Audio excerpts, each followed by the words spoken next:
በፊት ድድ እናሰጣ ነበረ፣ ግን እየሰራን ነው። እንሰራለን፣ ምኑንም እንሰራለን። ከዛ በተርፍ ጊዜያችን አለለሽም መቼ እስከዛ ስንመለስ ወደ ቤት ማንገባም ወጣቶች ነን። ድድ እናሰጣለን ሰፈር ተሰብስበን ምናምን። ግን ሁሉም ሰራተኛ ነው በጠቅላላ። ለዛም ይመስለኛል እኔም በዛው የቀጠልኩት እንጂ ቁጭ ብዬ አንድ ቂጤ ሲደነዘዘኝ በአንድ ቂጤ ድንጋይ ላይ የተቀመጥኩኝ ቢሆን ኖሮ ህይወት በጣም ከባድ። እንደዚህም ሰርተንም አልቻልንም አይደለም። ተዘብዝፈን እናታችን ቤት እንዲህ ሆነንም አልቻልንም። ፕሊዝ ምክር አይደለም ሳክስም አይደለም፣ ስራ ስሩ፣ እግዚአብሔርን ስራ ስሩ። በ40 ዓመት እናተ ላይ ጺምን አትላጭ፣ ውጣ ከቤት ስራ፣ ራስህን ደጉም፣ ቤተሰብህን እርዳ። በ40 ዓመት እናተ ላይ ጺምን አትላጭ፣ ውጣ ከቤት። በ40 ዓመት እናት አባት ሊሆነ ጺምን አትላጭ። እላጫለሁ ማን ያ ላንተ የወጣችሁ ፀሐይ ለኔ እስክትወጣ ድረስ እላጫለሁ።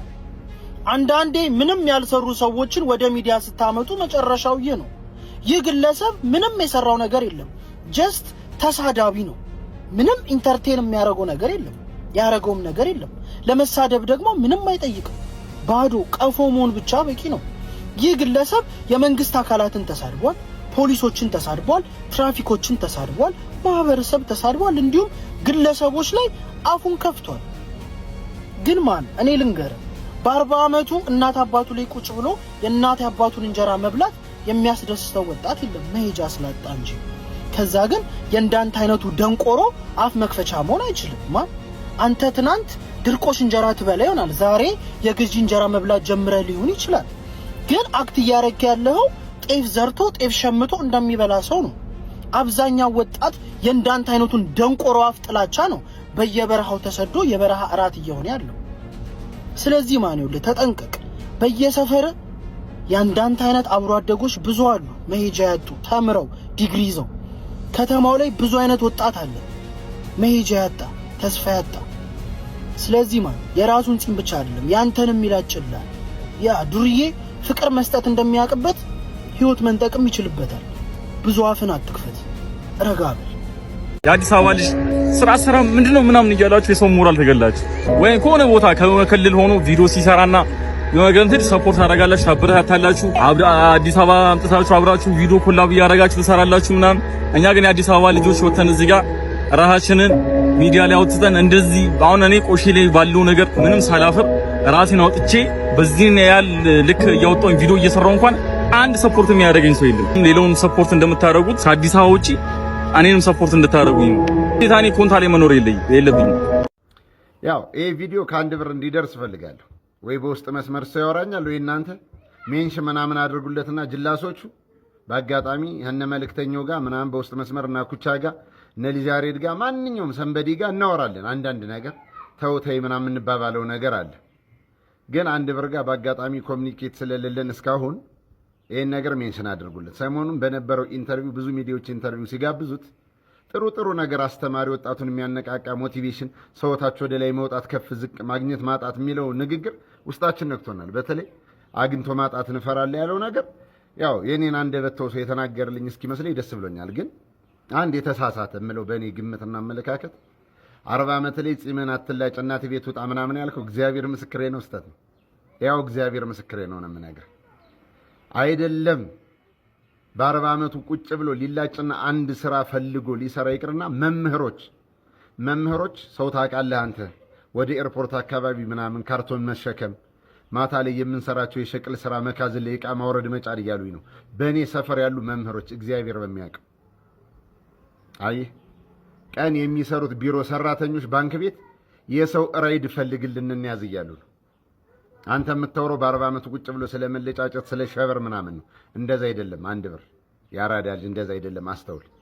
አይደለም በአሁኑ ጊዜ እናት አባቱን እህት ወንድሙን ልጁን ሊረዳ ሃይገር ባስና አንበሳ ባስ 64 ቁጥር 54 እያለ ከባስ እኩል እናቶችን በ60 ዓመታቸው ልጅ ያቀፈችውን በሆዷ ልጅ ያዘለችው ልክ እንደ ሪባን ቆረጣ እንደ ባለስልጣን ባፍጢማቸው እየተደፉ እየተጋጩ ታክሲ እየተሳፈሩ እያየ የሚያረጉት የሚወጡት የሚዋጠጡት ነገር አጣው።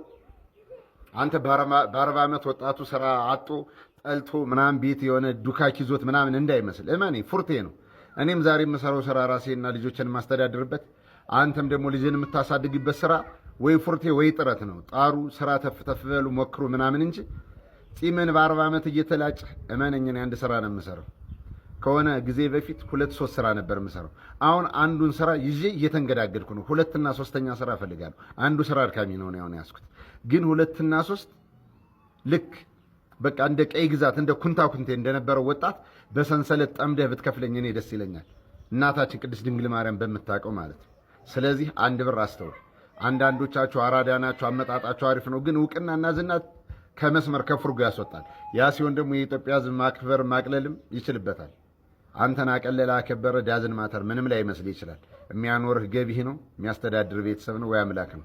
ሰዋት ግን ሚዲያውን መድረኩን ስታገኙ ሰይፉ ላይ ስቀርቡ ልክ እንደነ ሸዋፈረው ደሳሌ ስንት ኪሎ ቀነስክ ሲባል አዋዜውን አስጨርጨር እንደቀመሰ እያለ ልክ እንደነ ጠቅላይ ሚኒስተር ምናምን ሊያወራ ሲሞክር ታያለህ። ተላም ጎተራ ባርጩም የተከራይቱ ምናምን አንዳንዶች ደግሞ ሺሻ ዱቤ ምናምን አርቲስቶች አልከፍልም ብለው የሺሻ ዱቤ ምናምን ላይታች ሲሉ በየክለቡ ሳይሆን ሲበረግጉ የነበሩት ሁሉ ሚዲያ ያገኘን ብሎ ምናምን እዛ ወጣው ደግሞ የስፖርት ሚኒስተር ይሆናሉ። ያለ ፒኪኒ ዱባይ ላይ ስለተዝናኑ ሊደፍረን ብለው የባለሀብት ስም ስላጠፉ ዛሬ ደግሞ መጣው የኳስ ፌዴሬሽን ሚኒስተር ሆነዋል። ወይ አንዱ አቹሜ ወይ አንዱ ባርጩሜ ምናምን ስለሆነች ምናምን እንደዚህ አይነት ስካቢኔሽን ስላለ የሆነ ጭዌ ለመጫወት ስትፈልጉ የአራዳ ልጅን ግምት ውስጥ አስገቡ እና አንድ ብር መንገድ አሰጥ ከቻልክ የሆነ ነገር ወጥ ማስተካከያ አድርግ። ለመስራት ሞክሩ። ጥሩ በቃ ለመሰደድም እኮ ብር ያስፈልጋል። እያየሁ አንዴ ሰው ሚኒባሱን እኮ በ300 ሺህ ብር ሽጦ ሊቢያ ላይ ሲታገት 200 ሺህ ሙሉ እያለ ነው። አስጨናቂው ነው የበዛ። ስለዚህ ሽጦ እንኳን ወደ በረሃ የሚሄድበት የለም። አንበሳ ጫማ መቀየር አቅቶታል። 2007 ላይ የገዛውን ካልስ 2017 እያደረገ ነው። አባትና ልጅ ካልስ እየተቀያየሩ ነው። ልጅ ከአባት ጋር እግሩ እኩል ከሆነ ካልስ ማች የሆነ ቁመት ብቻ ነጭ በጥቁር ማቻቶ ለብሰው እየወጣል እና እናስተውል። አንድ ብር እናስተውል። ሌላም ጊዜ ሚዲያውን አግኝታችሁ እውቅና ስታገኙ የምትወጡ ሰዎች አደራችሁ እንዳትንበዛበዙ፣ በዘበዝ እንዳትሆኑ። መልካም ቀን ተመኘው። አመሰግናለሁ። ቡርቃ ብሩክ ሲቆላመጥ ቡርቃ ነው አሉ።